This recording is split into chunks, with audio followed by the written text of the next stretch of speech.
that's so much about what the story is about, is just setting an example of a joyful story like this that shows people that your community can accept you still, that that's possible, and that you can live a life that is so full on the other side of accepting yourself. Welcome to Bitch Talk. I'm your host, Erin. And I'm co-host Ange, aka Captain Party.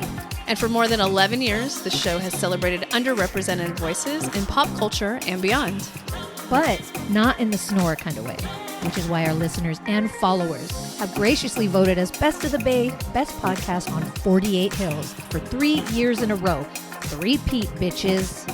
If you like what you hear, follow us on Instagram and check out our website, Bitch Talk Podcast, and rate us wherever you listen to podcasts. We're begging you to judge us. When does that ever happen? Oh, you're not going to say anything? Oh, what'd I say? Yeah. Yeah. Okay, on that note, on with the show. Clink.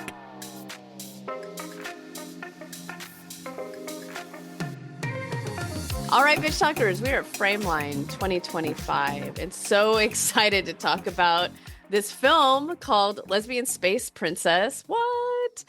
We have both filmmakers and writers here, so I'm going to have them introduce themselves so our audience gets familiar with their voices, and also a returning guest. But I'm going to start with Leela. Please introduce yourself. Hi, I'm Leela Varghese, and I'm the co-writer, co-director of Lesbian Space Princess. And I'm Emma Huffobs, co-writer, co-director of Lesbian Space Princess. Thank you so much. I'm going to go with Emma. Emma, can you introduce the film to our audience, please? So it's about Syra, who's an introverted space princess, and she has to go on an intergalactic quest across the galaxy to save her bounty hunting ex-girlfriend from the straight white aliens. Yeah, that's what it is. Really succinct. I mean, we typically say galaxy, actually. Slipped back into galaxy for a second there. We like to say galaxy. Normally I say universe. Across the universe, right, but right. I slipped up. Right. Do you want me to do it again? No, it's fine. We're a couple. I don't know if you can tell from that. Well, maybe you should call it a univaginaverse or something. If you're going to use Wow, so you're a couple as well on top of all of this. Okay, so this is what I want to dive into. Your co-writing process, when it's coming from two brains, but you're creating this whole universe. How did you take turns? Were you brainstorming like it should be called Clitter Disneyland? Were you like brainstorming all of these things together, or how does that work? I think some of the best puns came from Leela. I think he came up with Platopolis and straight white aliens. And it's like, you can deny that those are the best names for things. But in terms of the idea, no, the idea was fully you, though. Like, you just came up. The title Lesbian Space Princess came to me in a shower, and then I pitched it, and then Leela said, that's ridiculous. I'm never doing that. Yeah, I was like, oh, way to put a target on our back. It's like a double-edged sword, this title. It's kind of fun, it attracts who it attracts, and it's also like might frustrate some people, but no, it was just like such a fun title. And look, our producer's a straight white man, Tom Phillips from We Made a Thing, and he was like one of the first, like he was the one who, like, also Emma and Tom were the ones convincing me that we should go with it because he loved the title as well, which is very funny. Yeah, it's a fantastic title, and you don't know what you're getting until you get in there. But I do want to ask about, was it always going to be an animated feature? How did this all come about in your heads, besides just in the shower thinking of the title and all those things?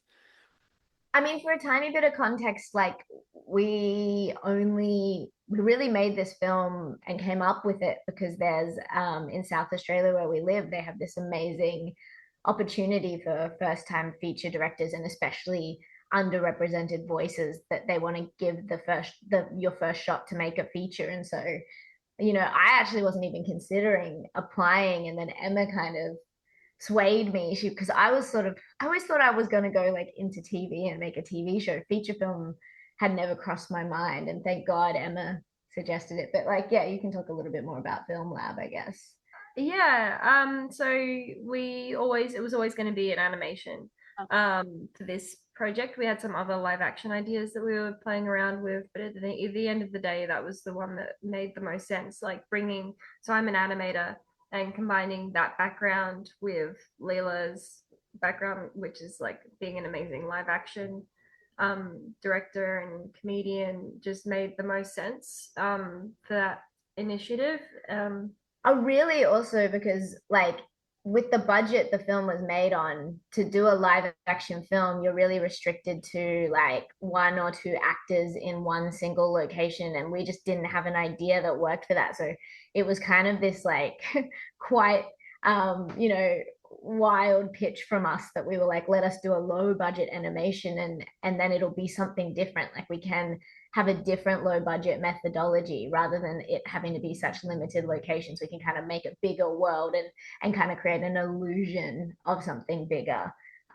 Which yeah. And then with the world, it was like, you know, is it everything like is derived from kind of gay, kind of the being gay, and you know, like Clitopolis is kind of like the lesbian neighborhood, and then there's like the nightclub, you know, and there's normie space and gay space, and just like having as much fun as possible, and creating, like, we didn't want to do like a ton of boring kind of manly man world building stuff. It was just like, here's a bunch of fun accessible jokes, like you don't need to research or anything to get the film.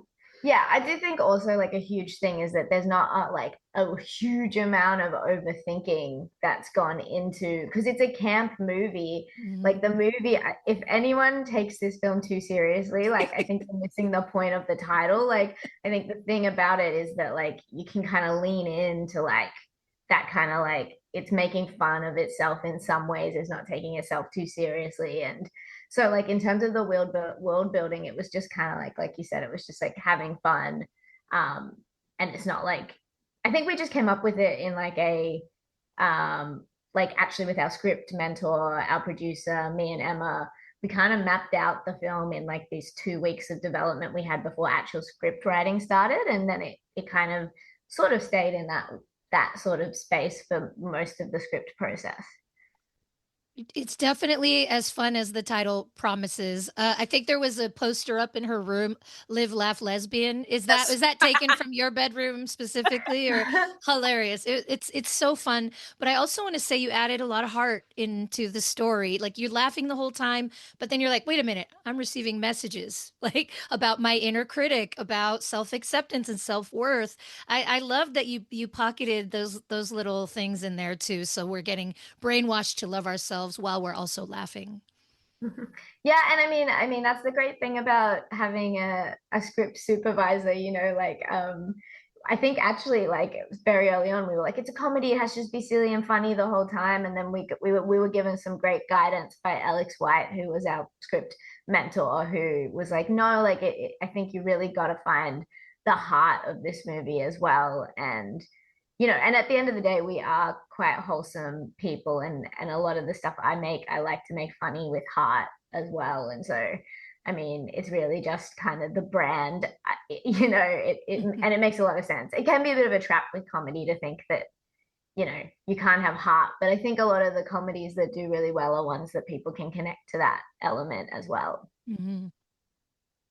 Emma, can you talk about, since you both were co-writing and you co-directed, but you are the animator, just talking about building the actual world with the colors that you used, and yeah, the live, what is it? Live, laugh, laugh, lesbian. Like all these little touches. Just it's so, I love it. It's like it's eye candy. We need to go back. I need to go back to just pay attention to the background now. Yes. You know? Yeah. Yeah. Yeah, I mean, I think because my style is very like color oriented. It's you know, like the blue outlines is something that we just took from my kind of comics and previous animations. Like we were lucky that Leela and Tom kind of trusted me enough to do the production design. And then I in turn was lucky enough to have like two fantastic background artists, Maddie Karutz and Ance Robinson, and it was just so collaborative. Like we would brief every location, and Maddie was just so funny that she put in like Live Love Lesbian and just all this absurd stuff, and we kind of riff for like 20 minutes and try and make each other laugh and Google reference images and just see what was funny. And then she'd go in and draw the background and it would be hilarious. And then, they would always do like a color pass, and then I would tweak, colors for every background just so that like every kind of location in the film had a different color. So like we moved from, like Quintopolis is the lesbian flag, and then space, the color of space changes as the emotional journey happens, and then kind of end up with the Malians, which is kind of that kind of green. Yeah, and I just wanted every sequence in the film to have like a distinctive look and vibe. Yeah. Mm-hmm. Okay, since you're a couple, maybe you can help me with some advice. So how long do I have to wait before I can gift a scrapbook of our favorite memories? Okay, I understand not after the first week, but 6 months? Is that fair? Yeah, I think it depends. I think it also depends on who you're dating. You're Like, anti-scrapbooking, Leela. I know, I could tell. It's funny though, because actually I would be the person to give a scrapbook, but I would hate it if someone gave me one. I feel that. I totally feel that. Okay, I'm there. I think dip the toes with a mixtape, like a Spotify playlist. See how that goes down. Then graduate to the scrapbook. But I do think it really depends on who you're dating. Like if you're with that person that's gonna like a scrapbook, like you'll know. And if like there's like this part of you that's like, don't know if I should be giving this to this person, I think you'll also know. But definitely, I think, look, the time length in general, it's controversial. It's like maybe it's never a good idea to give a scrapbook to anyone. But like I said, some people find it cute. I mean, we're all just like walking, talking contradictions though. Like it's like I said, I don't want a scrapbook, but I'd do something. I've done like crazy shit like that. And it's crazy because I know I would hate it if someone did it to me, but I'm like, it might be cute if I do it. Fair enough. I mean, I kind of did some cute like little things to you. You drew me a full comic. Oh my God, I did. What? When was that? That was, I want to say it was either like my birthday or Christmas. I think it was Christmas the first year we were dating, or not even like just when we just like, started dating. Yeah, like maybe. Maybe less than 3 months. You started drawing it day one, in other words. I'm not an animator. That's why the comic book is so funny, because it's the most terrible comic book you've ever seen. But yeah, I forgot about that. But still, that's cute. That's cute. That's fair. Yeah. Well, she was the right person to receive that, but somebody else may have been like blocked me and never spoken to me. Blocked your number. Leela, you have to talk about your songwriting. Damn. I loved all the songs. Correct. Well, Shabana actually always wants me to talk about this element of the film that she thinks people overlook, because I don't know if you picked up on it, but the idea with all the songs is that they are the album that Willow writes, which is songs specifically about Syra. And so all the songs you hear in the film, the kind of idea is that they kind of are the album that Willow ends up writing about Syra. And Shabana's always like, you never actually talk about that or explain that. That's kind of like the beautiful like reasoning for having the songs in the film to tie it to narrative. But yeah, I do musical comedy. I actually did a musical comedy band with Shabana for a little while there. And yeah, I love songwriting. But it's like one of those things that had never really taken off. I kind of always just followed the things that I actually had success at. And so I think I've just snuck songwriting back into film as like a thing that I'm doing. But to be honest, I think when I was really young, the songs I wrote were pretty terrible. So maybe I just got better at songwriting. Yeah, I remember the dinosaur song, right? The dinosaur t-shirt Yeah. song from I'm the most racist person I know. Yeah, you are sneaking it in there. Good for you. It makes it memorable though. Any record labels listening, anyone wants me to write like a $1 million banger, I'm happy to give it to an artist. I'm a songwriter for hire. Oh, while we're on that topic, the gay pop group. This could be it. The real life gay pop group. Oh, I would have loved to have been in a girl band. But the Same. truth is actually no. The truth is I would have loved to have been in a boy band. Oh, yeah. I mean, you still could. I mean, Like, yeah.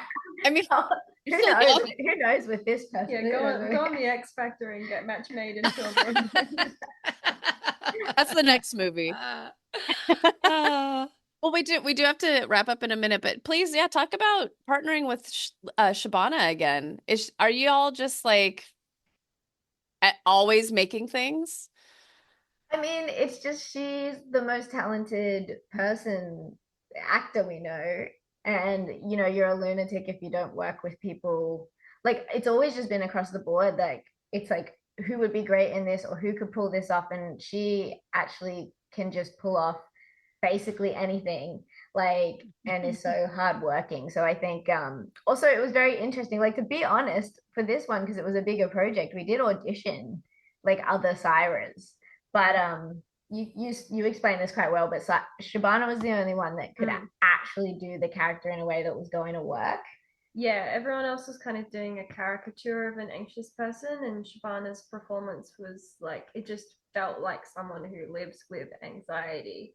And for me, it was always going to be her. I did the character design thinking about Chab.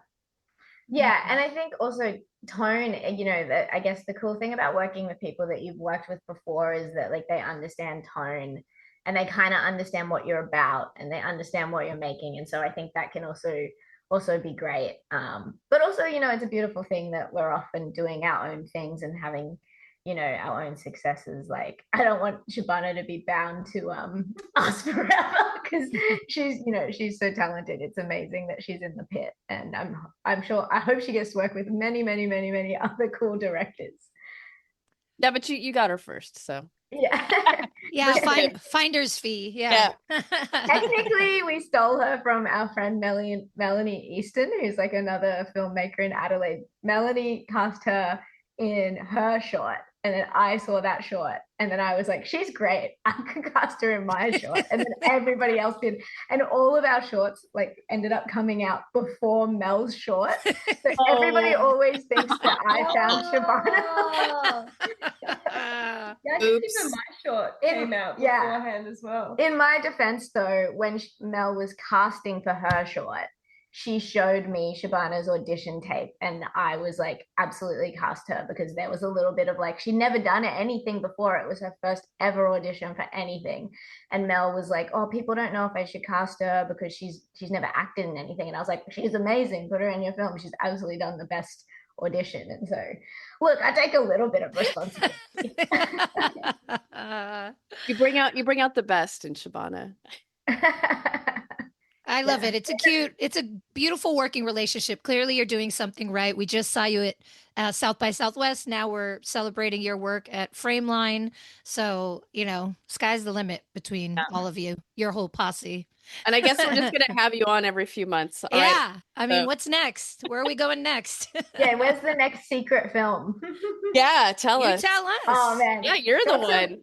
Got some wild stuff cooking up, but we probably can't talk about them on a podcast. And also they'll probably maybe never get made, but we got some really fun ideas. If anyone's listening, we will make some cool movies if you let us. Yeah, you really do. And I'm so glad you're coming to Frameline and to San Francisco. It's the film's Lesbian Space Princess. I hope all the young queers find this and see it. Such a joy to have you back on, Leila, and nice to meet you, Emma. Nice to meet you. Yeah. And the old queers too, the middle-aged queers. Yeah. What? All the queers. No, when they were so like 23. Oh my God, shut up, Leila. Anyways, no, but I will say, so we went to the Frameline opening night party, at this bar, and the employees went on mic and each gave like two films that they think are the must see, and one of them said Lesbian Space Princess, and as soon as she said it, the whole backyard like cheered. They didn't know, but just from the title they were like, yeah, Lesbian Space. It was hilarious just from the title. So there's already a lot of excitement about this film on the ground. Oh, amazing. And yes, it's a pleasure to get to talk to you both again. All right, Bitch Talkers, we're at Frameline 2025. We have the director of Wicket, Lily Plotkin, on the line. And welcome to Bitch Talk, Lily. Thank you guys so much for having me. Excited to chat. Same. If you can do us a favor, we do this with all of our filmmakers. Can you tell the audience what Wicket is about? Yes. Wicked is a feature documentary film about the legendary breaker, or more commonly known break dancer, B-Boy Wicket, who is really credited as one of the key people that elevated the breaking scene in the 90s and sort of shifted the culture in the 90s. The film chronicles his journey and his history alongside his coming out story. When he was 41 years old, he came out, and it was one of the highest profile breakers to have come out at the time. And so the film really tells those two parallel stories about Wicket becoming a legend while also harboring this deep secret, and what it looks like when he finally stopped hiding and reintroduced himself to the world as his authentic self. So how did you get connected with Wicket? And are you from the Bay, or were you familiar with him when he was in his heyday? Yeah, I'm not from the Bay. I'm from New York. My producing partner, Ryland Hormel, is born and raised Bay Area, and he got connected to Wicket through a bunch of sort of mutual friends. It's a bit of a long story how we wound up here, but the long and short of it is that Ryland was making a photography book. He'd never made a documentary. I've been a documentary producer for 10 years. I'd never directed. And Ryland was making this photography book, and he reconnected with Wick, as two guys from the Bay Area. And they spent the whole day together. And, Wicket had very recently come out at that point, hadn't really shared his story publicly at all yet, beyond just a few things here and there. And after spending the whole day together, Ryland, without any expectation, just sort of offhandedly asked Wicket if he'd ever thought about making a documentary. He was just like, Wicket is so special. Your story is so amazing. Have you ever thought about making a documentary? And Wicket, without any hesitation, responds, only if you make it with me. And Ryland was like, well, that's a beautiful honor, but I've never made a documentary before. Ryland and I are best friends from college. So he called me on the way home that night, and he was like, I really want you to meet this guy. His story's incredible. He's incredible. And it just felt like a huge honor and responsibility immediately, and from those very first conversations with Wicket, I just knew it was something it was a door I had to walk through. And I feel so grateful that the universe brought us all together in that way. Yeah. I was watching this and just had a conversation last night about archival footage and people doing that kind of work. And I'm like, we are watching him with all his VHS tapes, and like, how do you even parse through all of the things that he has? And thank goodness he does have it, but also someone has to go through it. So can you talk about what that looks like? And As a side note, I did notice all of them are labeled Renegade. Like they're all labeled the right. same Yeah. thing, like not even How dated. did he know? Anyways, go on. How did he know? How did you know? Who knew what?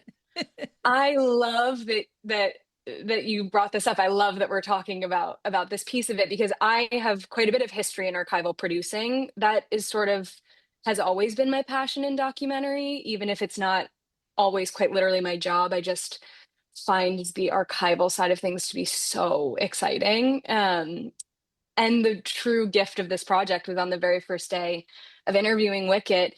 At the end of the day, he handed us a VHS tape stack of like 30 tapes. And he was like, I have no idea what's on here. Have fun. See what's on here.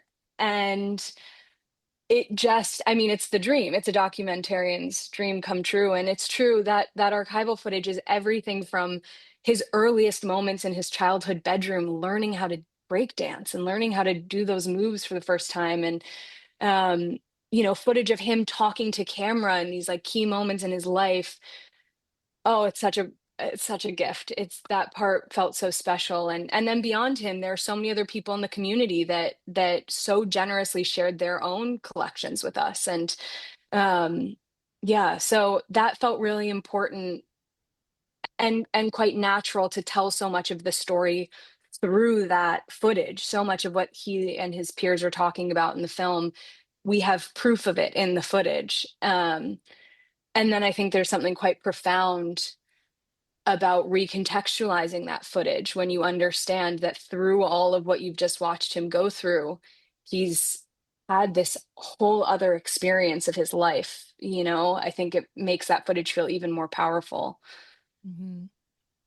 Speaking of archival, it just reminded me about how in the 90s everything was so East Coast versus West Coast, especially anything hip hop adjacent. And that Mhm. sort of just kind of fizzed out. I'm not quite sure how, but can you talk about just like the styles between the East and the West and sort of the battle, but also the uniting that happened between the two is really special. Yeah, I think, I'm certainly not the person to ask specifically about why those things have changed. I have some theories, but I think there's so many different reasons why that all changed. But you're exactly right. There was so much of Wicket's journey is about the fact that he was a West Coast breaker who became prolific for spinning on his head and doing these really intense physical, they're called power moves, this real sort of like physical acrobatic style. And he talks a lot about, coming up on the West Coast and not really understanding the dance side of it, the emotional side of it, the side of it, the musicality side of it. And it was really when he connected with the East Coast breakers, the originators of the art form, that he started to understand how to merge those two components. But I think that so much back in the 90s, again tying it back to the VHS tapes, you learned from VHS tapes. You bought a VHS tape for like $100 and it had been copied 20 times, and it was sort of, this heritage of sort of passing around the VHS tapes. They were so precious, and that information was so precious, and so you really learned from the people around you or the VHS tapes you could get your hands on. Now there's YouTube, and it was always, it's been international for a long time, but the way it's been able to um yeah, reach the whole world now is so different with the internet. And you see the sort of different styles in different places, which is a pretty beautiful part of it still, that each unique place has a style and a specificity to the art. Yeah. I mean, I was watching this, and of course I was thinking about the Olympics last year and how we both did. We were taking, Ange and I would like trade photos of like what we were watching at the time. And just like Fun. I loved seeing that. And like Hmm.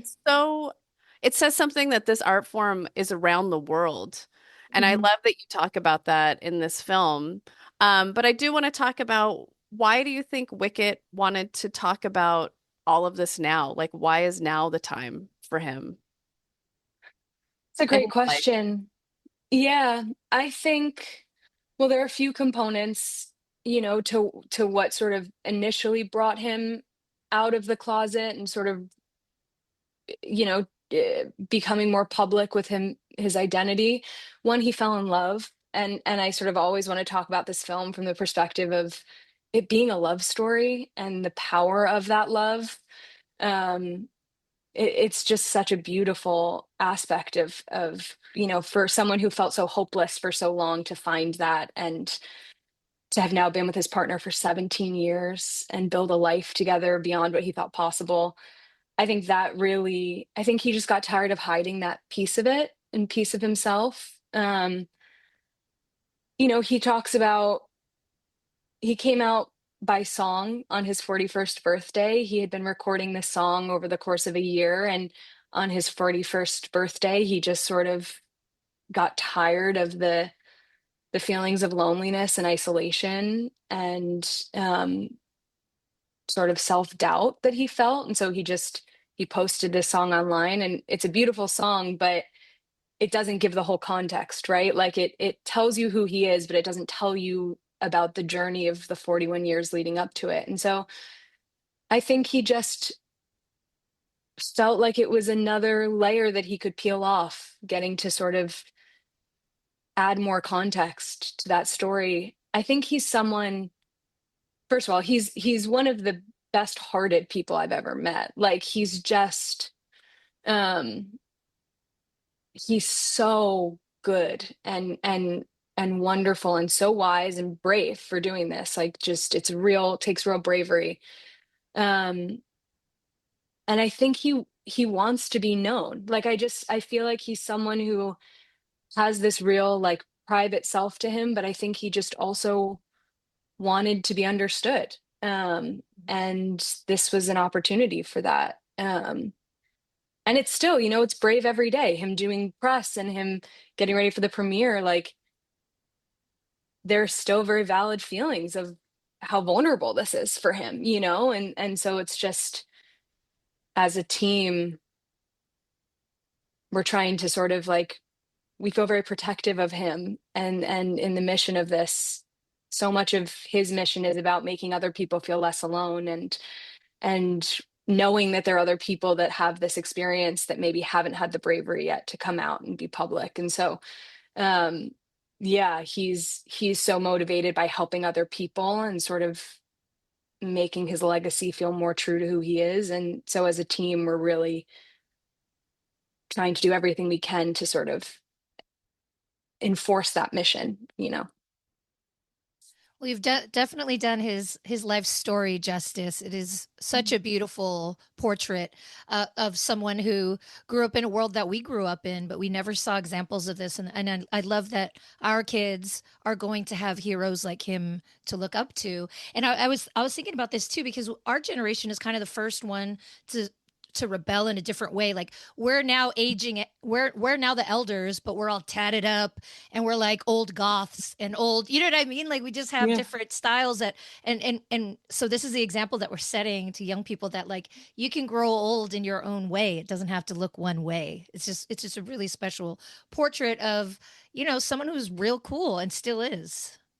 Still is, Still will is very forever cool. be. And like, I mean, he still spins on his head. I think he said recently, he said once a week, and that feels wild to me. He was like, I start to feel like my equilibrium's like off if I'm not doing that. Oh, If he's his not spinning, he feels Yeah, off. Oh, that's yeah, so he needs it funny. to like ground himself. But I think, to your point, like watching someone who's devoted themselves to their art form for their whole life and still doing it and still finding ways to be creative and um yeah, and like you said, like just cool in his unique way. It leads, sets a really good example in a lot of different ways, which, yeah, has been a joy to be up close to. I will say I am worried about that bump though. He's gotten it checked, right? It Yes. looks painful. I Yes, don't know. Okay. I know. It's really common that the head spin bump is really common. Again, it's like the physicality of what it takes yeah. is just so amazing. It's amazing. Yeah.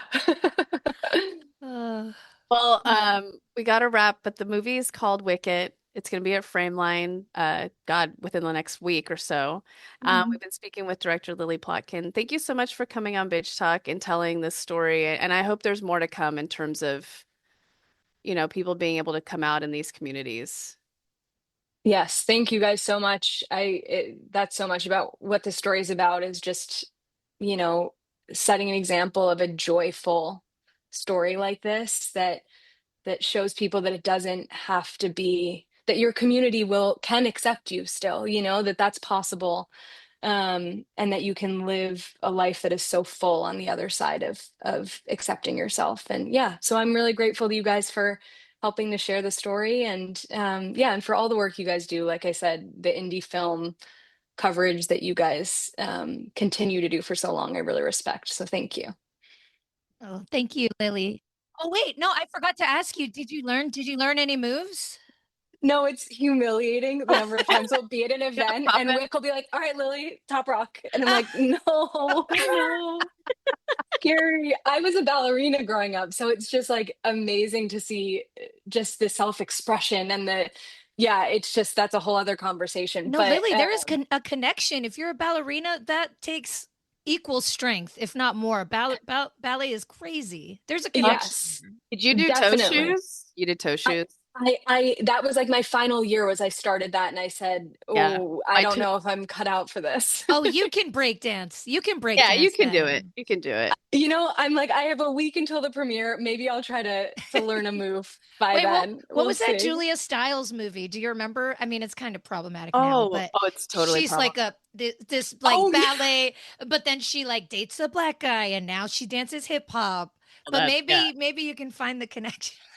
I think No, there's something don't very do that. cool. Don't do that, Lily. Yeah, no, but I know the movie, and the Uh, final note is I think there's something so amazing about breaking's self-expression, you know, as a ballerina, and the perfection component. I think what's so mhm. beautiful about the culture of breaking is it's so much about who you are as an individual, which is also why Wicket's coming out is so meaningful, because it allows him to dance more authentically and Mm. participate in his art even more authentically. So it's like thinking about the sort of connection to other dances is, yeah, breaking's a really special one. So anyway, Mm. thank you guys so much course, for thank having Thank me. you. It's Thank you called so Save the much. Last Dance, by the way. Save the Save Last the Dance. last dance. Maybe there I could would be say a I'll go watch reimagining. it, but Maybe there yeah. could be a reimagining of No, that. I'm imagining a performance with Wicket and Lily, and like the DJ scratches, and then it's like doo-doo-doo-doo-doo-doo, Yeah. pirouette, whatever. You This know? is my nightmare. I'll have Wick do it. Wick's gonna do the ballet and then the And he's doing both. He's doing He'll both. do it all. Got it. Got it. Oh my God. Thank you guys. Well, thank you so much, Lily. Yeah. Have a great frame line.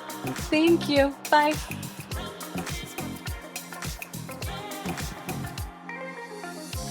Thanks for joining us on today's show. You can find more information about this episode in our show notes. If you're missing us, you can visit us at bitchtalkpodcast.com to sign up for our newsletter and buy us a cup of coffee.